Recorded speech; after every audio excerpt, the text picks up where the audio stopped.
Ahoj, jmenuji se Soňa Kaloušková a vítám tě na podcastu Akademie Equilibrium a Shadows. A díky za tvé odběry, tím podporuješ mou tvorbu.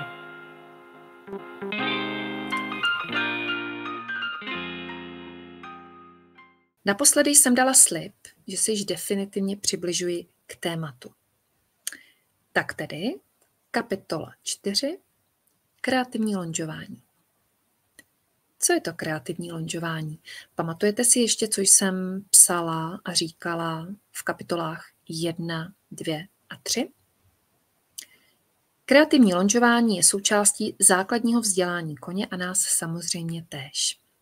O kreativním lonžování uvažuji v momentu, kdy kůň je v souladu. To znamená, zůstává uvolněný a je napřímo v našem dialogu se všemi možnými pozicemi mého těla vůči němu, to znamená pospátku, zboku a u zádi. Zároveň je možné jej vést v konkrétním rámci, který je dán pochopení mých signálů, tedy domluvených žádostí a reakcí, a také smysluplným použitím nástrojů, tedy domluvených otázek a odpovědí. Jedná se o vědomý dialog, to znamená, otázky jsou kladeny v jasném kontextu potřeb koně s cílem nové kvality rovnováhy, tedy rovnováhy jezdeckého koně. To, že jsou to naše potřeby, protože kůň v zásadě netouží potom, abychom na něm jezdili, je vlastně jiný úhel pohledu. Takže pojďme dál. V kreativním lonžování koně vedu na větší vzdálenost skrze vědomé přilnutí, kdy v ruce cítím pulzující energii, která vzniká v důmyslném systému koňského těla. A zároveň jsem-li dostatečně vzdělána v pocitech, mohu si s touto energií živého organismu pohrávat, myšleno pozitivně, jako žonglér z balónky.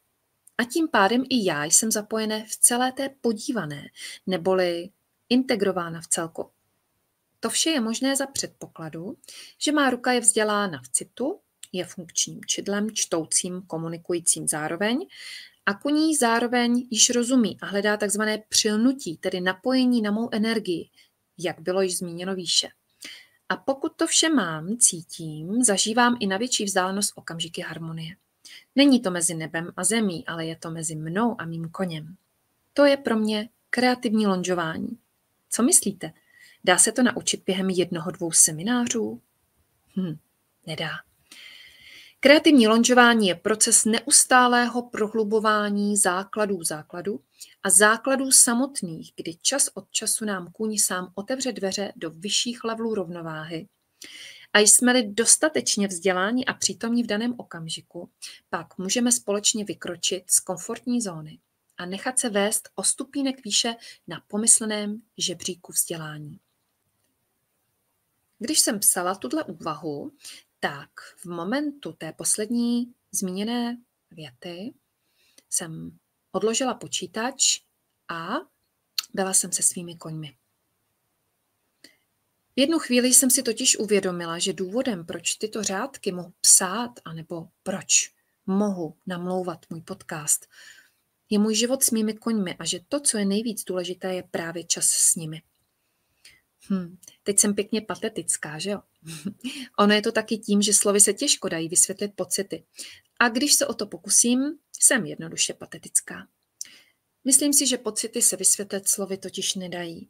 Každý z nás má jiné vnitřní prožívání, jiné nuance krásy a ošklivosti, radosti a smutku. Slova jsou naše společná dohoda, kterou si nahrazujeme empatii. Máme nutkání své pocity vysvětlovat, namísto toho se navzájem vciťovat. Vysvětlení slovy se očekává od nás a my ho očekáváme též. Znáte to. Vysvětli mi, jak to myslíš, co cítíš, co si tím chtěla říct. Myslím, že jsme se úspěšně odnaučili věřit našim pocitům. Koně nás ale vrací k sobě samým, k našemu vnitřnímu prožívání a vciťování se beze slov. Tak tedy k tomu, jak jsem se od písmenek vrátila ke zdroji. Byla jsem s mými koňmi, Čiky dostal oběd, masáž a během ní jsem mu sundala hodně chlupů, zimní srsti, která mě koně opouští od půlky ledna. A k tomu dostal prohřívací deku na záda a kyčle. Mezitím jsem kartáč použila i na Limiho a Chirona a poklidila, co bylo potřeba. A že toho od rána zase přibylo a pak už jsem se vrátila k Chikimu, který mezitím se stále hřející dekou na zádech přešel z režimu uvolňování do režimu podřimování. Víte, jak jsem poznala, jak dlouho mám nechat deku Chikimu na zádech? Před prvním použitím jsem si jednoduše přečetla návod. Ale pak jsem si všimla, že doba, kdy si prohřívání Chiki užívá, se mění. V momentu, kdy se začne otáčet hlavou směrem k dece, vím, že před chvilkou uplynul čas, kdy měla být deka dole. Takže teď už vím, že je potřeba zůstávat na blízku a sledovat jeho reakce a deku zavčas sundat. Přiznávám, jednou už ji držela v zubech. Poté, co jsem deku včas sundala, lehce jsme se protáhli a krátce gymnastikovali v zastavení a kroku. Zní to tak jednoduše. Ale síly v pružnosti, kterou k tomu Chiki potřebuje vynaložit, je opravdu hodně. Navíc je zásadní, aby zůstal motivován, ale bez afektu, aby se nevytratila hravost a zároveň uvolnění. A tohle teda snadný s hřebcem není. Čím více si Chiki uvědomuje svou sílu a čím víc cítí mou radost z jeho schopností, tím více mě chce potěšit. Je tenká hranice mezi motivací a přílišným vzrušením, které se jen těžko rychle stiší. A když nastane, je potřeba jej nechat postupně odeznít. I to je součástí kreativního lonžování. Víte, to krásno mezi mnou a mými koňmi se vlastně nerodí v momentu, když jsme spolu. Začíná klíčit ve chvíli, kdy mi v hlavě plyne film. A myslím, že i oni si přehrávají svou podobu filmu poté. A je to film o pocitech. Zní to zvláštně, že? Tím filmem myslím pozorování zevnitř. Není to film v pravém slova smyslu. Představte si svět, kde obrazy navozují pocity. V takovém světě žijeme jen často nevědomě. Vědomost pro mě znamená, že to, co je opravdu důležité, nejsou obrazy, které se nám zjevují před očima, ale právě pocity s nimi související. Svět, ve kterém jde o pocity, je svět, který nás vrací k sobě samým. Snaží se nás držet u nás samých. Svět, kdy obrazy jsou jen nápovědou k našim pocitům a nápověda nemusí být vždy správně interpretována. Na čem záleží interpretace? Na pocitu, že tak je to správně.